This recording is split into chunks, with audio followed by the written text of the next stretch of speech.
라곰이 최선이다라는 말은 종종 이제 그만하라는 뜻이다. 이제 와인은 그만 마셔라. 크리스마스 트리의 반짝이 장식은 그만하면 됐다. 라곰은 적당한 선을 지키라는 뜻이다. 라곰은 레드와인 한 잔 없는 저녁 식사를 하거나 아무 장식도 없는 크리스마스 트리를 만들거나 자전거만 타고 다니는 삶을 의미하는 말이 아니다. 그런 것도 결국에는 지나친 것이다. 다시 말하지만 라곰은 최선이다. 라곰은 저마다 지닌 삶의 방식을 지켜주는 조절장치라고 볼 수 있다. 넘치지도 모자라지도 않게 딱 알맞게 라곰 행복론.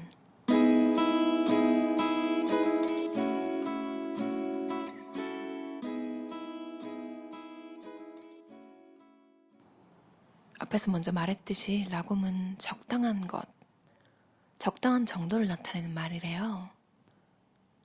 근데 그 뜻이 무색하게 첫 장에 스웨덴 사람들이 커피를 얼마나 마시는지 나오는데 설명이 이래요. 스웨덴인은 하루 평균 3.4잔의 커피를 마시는데 이는 카페인에 심하게 중독된 이웃 핀란드에 이어 세계 2위에 해당한다. 뭐죠? 그러니까 전체적으로 책을 보면 좀 웃겨요. 유튜브에서 신사임당님 채널에 나온 정열님이 사교성이랑 사회성이 다르다고 최근 비디오에서 말씀하신 걸 봤거든요. 당연히 사회성이 조금 더 이해도랑 연관이 된 거래요. 사교성은 말 그대로 그냥 겉으로 편하게 지내는, 사회성이 상대방을 배려하는 마음이나 적당한 이런, 그러니까 사회적 지능이 좀 필요한 거죠. 전체적으로 생각해보니까 라곰이라는 게 어떻게 보면 사회성이 조금 높은 그런 문화 같아요. 사교적인 것보다 그냥 겉으로 발랄하고 친하고 막 그런 게 아니라 사실은 서로 다 신경 쓰고 있다고 하잖아요. 뭔가 좀 미니멀 노마드 채널 구독자분들이랑 이 나라의 느낌? 이런 게 좀 맞는 것 같아요. 성향. 번역이 좀 잡지 읽는 느낌 있잖아요. 되게 위트 있게 그렇게 돼 있고 내용 자체도 좀 그래서 사진 배치도 그렇고요. 그냥 스웨덴이라는 나라를 특집으로 잡지 한 권 읽는 느낌으로 읽었어요. 그럼 제가 밑줄 쳤던 부분 한번 읽어볼게요. 전 세계에서 사용하는 독특한 단어 쿤베르스펙. 마음의 위안을 위해 먹은 것 때문에 불어난 체중을 가리키는 독일어. 문자 그대로 번역하면 슬픔의 베이컨이라는 뜻이다. 어째서 세계 모든 언어에 이것을 의미하는 단어가 없는 것일까? 쓴도쿠. 책을 모으기만 하고 읽지 않는 상태를 가리키는 일본어. 벨츠 슈메르츠. 이것도 물론 독일어다. 이 말은 세상에 대해서 느끼는 고통, 보통 젊은이들이 사람들이 서로를 대하는 모습에 대해 느끼는 고통을 뜻한다. 예시. 선생님, 저도 오늘 체육 수업에 꼭 참석하고 싶지만 지금 벨츠 슈메르츠에 휩싸여 아무것도 할 수가 없습니다. 여러분은 존재하는 줄도 몰랐던 알 수 없는 스웨덴 단어들. 랍슈카. 텅 빈 곳에 혼자 있을 때 느껴지는 우울함이나 당혹감. 이런 느낌은 남쪽 사람들이 스웨덴 북부 라플란드로 이주했을 때 흔히 일어난다고 한다. 폴스니그. 못나게 예쁜. 아름답지 않지만 매력적인 것을 의미한다. 실제로 이 말은 색다르게 보기 좋은 사람을 의미한다. 라고만 스웨덴 미트볼의 비밀. 비밀은 다음과 같다. 미트볼을 작게 만들어라. 한 입 사이즈로 정말 작게. 하나씩 굴려 만들기는 힘드니 그렇게 만들면 안 된다. 해답은 반죽용 짤주머니다. 준비 시간을 절반 이상 줄여준다. 갈색이 되도록 재빨리 프라이팬에서 구운 뒤 오븐에 넣어라. 혹은 곧바로 냉동한 뒤에 한 번에 필요한 만큼만 조리한다. 미트볼에는 곁들여 먹을 것이 필요하다. 스웨덴 레스토랑에서 곁들이는 것은 주로 매시드 포테이토, 링곤베리 잼, 크림 소스, 오이 피클이다. 링곤베리 잼은 가까운 이케아에서 구입할 수 있으며 없을 경우 크랜베리로 대체할 수 있다. 1975년 스웨덴인은 쓰레기의 60%를 재활용했다. 2015년에는 99%를 재활용했다. 스웨덴인은 쓰레기 분리 작업을 즐기며 10명 중 9명은 날마다 그 작업을 한다. 전체 포장지의 75%는 재활용된다. 사실 지각 있는 사람이라면 누구나 라고만 환경주의자가 될 수밖에 없다. 재활용은 아주 쉽고 효율적이다. 재활용 알루미늄 캔은 새 것보다 제조하는 데 에너지가 95% 적게 든다. 플라스틱 페트병을 재활용함으로써 절약되는 에너지는 11와트 고효율 전구를 33시간 태우는 데 드는 것과 맞먹는다. 샤워는 짧고 효율적으로 하자. 유리와 금속은 거의 분해되지 않으며 수거만 확실히 하면 무한히 재사용할 수 있다.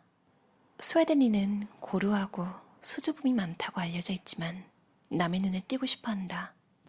하지만 실제로 남의 눈에 띌 때마다 놀라곤 한다. 스웨덴의 법정 공휴일은 연 25일이다. 라고만 행복과 슬픔. 북유럽의 일반적인 축제와 문화는 진지하고 우울하거나 터무니없는 것으로 유명하다. 사실은 훨씬 더 라고마다. 아바.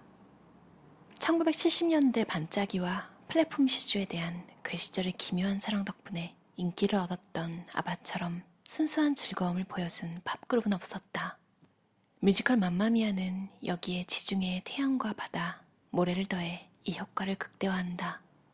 하지만 아바의 가사는 놀라울 정도로 슬프고 비관적이다. 그룹 내 두 커플은 1974년 첫 성공을 거둔 지 얼마 안 돼 헤어졌고 이별 노래가 히트작 대부분을 차지한다. 연애 관계는 종종 필사적인 경쟁으로 그려진다. 승자가 모든 것을 가진다. 그리고 패배자가 존재한다. 스웨덴 특유의 믿음직하고 안정적인 성향은 흥미롭지 않다. 즉흥적이고 예측 불가능한 성향이 더 흥미진진하고 심지어 매혹적이기도 하다. 그러나 스웨덴인들은 믿을 만한 시간표와 건강에 좋은 것들에 집착하다시피 한다. 효과적인 건강보험과 같은 문구를 보면 눈시울이 뜨거워지고 숨이 가빠진다. 요즘 스톡홀름에는 라떼 아빠들이 있다. 시내 카페 앞에 유모차를 세우고 온종일 다른 아버지들과 커피를 마시며 잡담을 나누는 남성들을 가리키는 말이다. 세금을 내고 새치기를 하지 마라. 스웨덴에서 이는 성스러운 계율이나 마찬가지다. 자칭 자유롭고 열린 마음을 가졌다고 하는 스웨덴인도 유럽의 다른 나라에 가면 아무도 줄을 서지 않는다고 화를 내기 시작한다. 내가 가장 호되게 야단을 맞은 순간은 택시 승강장에서 실수로 새치기를 했을 때였을 정도다. 오랫동안 사회보장제도를 통해 아빠들의 육아휴직을 보장해온 스웨덴에서 공정함이란 국민의 감성을 자극하는 문제다. 미국 같은 약탈적인 자본주의도 소련 같은 계획경제도 아닌 공동의 산물로서 훗날 제3의 방식이라고 명명된다. 혹은 우리처럼 평범한 사람들은 이런 방식을 라곰이라 부른다. 스웨덴인에게 우유 한 팩은 언제나 라곰의 궁극적인 상징이요 평등과 타협에 대한 국민의 집착을 증명하는 기념비가 될 것이다. 멜란 밀크. 지방이 3%인 전유만큼 풍부하진 않지만 0.5%인 저지방 우유만큼 인색하지도 않다. 완벽한 중간 지점, 지방 1.5%의 멜란 밀크로 말할 것 같으면 그렇다. 라고마다. 읽으면 읽을수록 제가 예전에 비자를 신청해놓고 안 갔거든요. 워킹홀리데이. 신청해서 진짜 올 거냐고 연락이 온 거예요. 근데 갑자기 무섭더라고요. 언어를 또 새로 배워야 되니까. 그래서 그냥 안 갔거든요. 그 후로도 한참 별로 생각 안 하고 있었는데 라곰 행복론을 읽고 너무 세세하게 나와 있는 거예요. 좀 뭔가 스타일, 라이프 스타일 같은 게. 예전에는 그냥 되게 냉정하고 차가울 것 같았는데 제가 알고 있었던 정보들이 조금 다르더라고요. 특히 자살률이 1위라고 막 하는 이야기 들어보신 분 있을 거예요. 저도 그랬거든요. 근데 이 책에 나온 게요. 제가 한번 읽어볼게요. 그게 사실이 아니더라고요. 논란이 많은 질문 한 가지. 어째서 스웨덴인들은 다른 나라 사람보다 스스로 목숨을 끊는 경우가 많을까? 그건 우리가 자살을 많이 하기 때문일 것이다. 그렇지 않은가? 하지만 공교롭게도 그렇지 않다. 모두가 알고 있듯이 스웨덴은 세계에서 인구 1인당 자살률이 가장 높다. 다만 그건 사실이 아니다. 이 가짜뉴스의 출처는 1960년 미국 아이젠하워 대통령이 시카고에서 한 연설이었다. 스웨덴인은 숨막히는 사회주의 복지국가로 인해 정신적으로 약해졌다는 주장이었다. 2년 뒤 아이젠하워 대통령이 스웨덴을 방문하여 공식적으로 사과하고 자신의 연설 내용을 정정했지만 그 이야기는 별로 널리 알려져 있지 않다. 오늘날 자살률이 가장 높은 나라는 알코올 중독이 널리 퍼져 있는 동구의 구소련 국가 몇 곳이다. 2016년에는 리투아니아가 인구 1인당 자살률이 가장 높았다. 와, 이렇게 오래됐는데 저도 몰랐어요. 정정 연설을 했지만. 진짜 웃기죠. 이래서 나쁜 소문이 너무너무 무서운 게 일단 나쁘게 퍼지고 나면 정정한 걸 듣는 사람은 처음에 나쁜 뉴스를 들은 사람보다 적잖아요. 그래서 일부러 악의적으로 나중에 해명은 하면 되니까 뭐 몰랐다고 하면 되지 뭐 이런 마인드로 그냥 악의적인 소문을 퍼뜨리는 사람들도 있어서 세상에는 좋은 사람도 많지만 그냥 뭐 좀 이기적이고 나쁜 게 아니라 이해할 수 없을 정도로 이상한 사람도 굉장히 많은 것 같아요. 오늘 좁은 길을 걸어갔는데 제 앞에서 오던 나이 드신 약간 남성분이었는데 좁은 길이잖아요. 조금 비켜서 이렇게 가려고 하는데 제 겨드랑이랑 팔 쪽 있잖아요. 그러니까 부딪히는.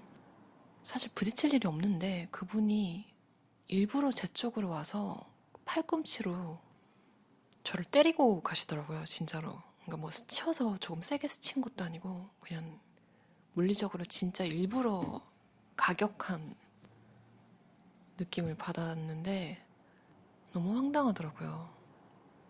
인종차별인가? 이런 생각을 하다가도 웃긴 게 또 한국에서도 저는 그런 일을 당했었어요.